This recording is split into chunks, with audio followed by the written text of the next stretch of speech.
नमस्कार दोस्तों, क्या आपने हाल के दिनों में देखा है कि दिल्ली एनसीआर का आसपास अचानक धुंधला सा हो जा रहा, हवा में धूल भर गई और लोगों को सांस लेने में तकलीफ हो रही है। लेकिन सवाल यह है कि आखिर यह धूल आई कहां से? क्या दिल्ली में ही इतनी धूल पैदा हो गई है?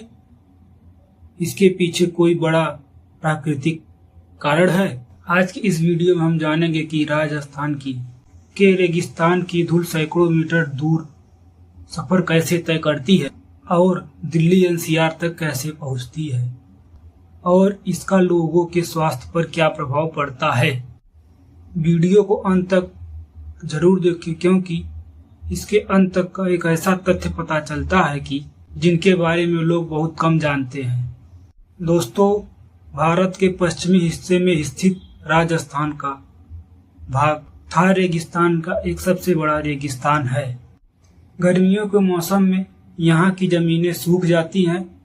जब तेज हवा चलती है तो रेगिस्तान की रेत कई हजारों किलोमीटर दूर सफर तय करती है और ऊपर उठ जाती है। मौसम वैज्ञानिकों के अनुसार पश्चिम से पूर्व चलने वाले तेज हवाएं इस धूल को राजस्थान से हरियाणा तक और फिर दिल्ली से एनसीआर तक पहुंचा देती है। यही कारण है कि दिल्ली का आसमान कई बार पीला या धुंधला दिखाई देता है। अब सवाल यह उठता है कि यह धूल दिल्ली तक पहुंचती कैसे है। दरअसल गर्मियों के दौरान उत्तर भारत में तापमान बहुत ज्यादा बढ़ जाता है। तापमान बढ़ने से हवा की गति तेज हो जाती है। जब राजस्थान में धूल भरी आंधी आती है तो यह धूल हवाओं के साथ हजारों किलोमीटर दूर यात्रा तय करता है। कई बार पश्चिमी विक्षोभ और तूफानी गतिविधियां भी इस प्रक्रिया को और तेज बना देती हैं। दोस्तों, जब यह धूल दिल्ली एनसीआर पर पहुंचती है तो सबसे पहले वायु गुणवत्ता प्रभावित होती है। हवा में PM10 और PM2.5 की गुणवत्ता बढ़ जाती है। सबसे ज्यादा खतरा बच्चे, बुजुर्ग और अस्थमा के मरीजों पर पड़ता है। डॉक्टर ऐसे समय मास्क पहनने और घर से बाहर कम निकलने का सलाह देते हैं।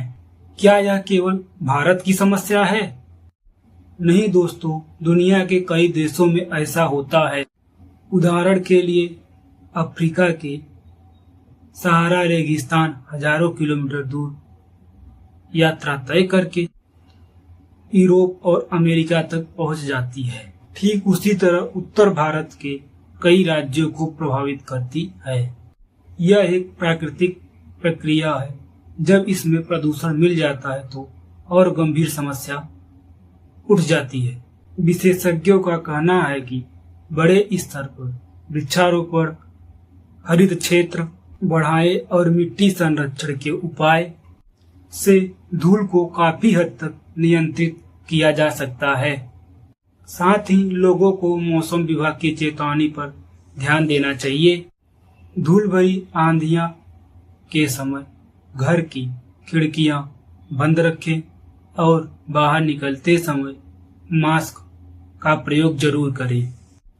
तो दोस्तों, आप समझ गए होंगे कि राजस्थान की धूल भरी आंधियां दिल्ली एनसीआर तक कैसे पहुंचती हैं। यह मुख्य रूप से राजस्थान के थार रेगिस्तान में धूल भरी आंधियां उठने वाली और तेज पश्चिमी हवाओं का परिणाम है। अगर यह जानकारी आपको अच्छी लगी हो तो वीडियो को लाइक करें और सब्सक्राइब करें, जिससे अगली जानकारी आप तक सबसे पहले पहुंच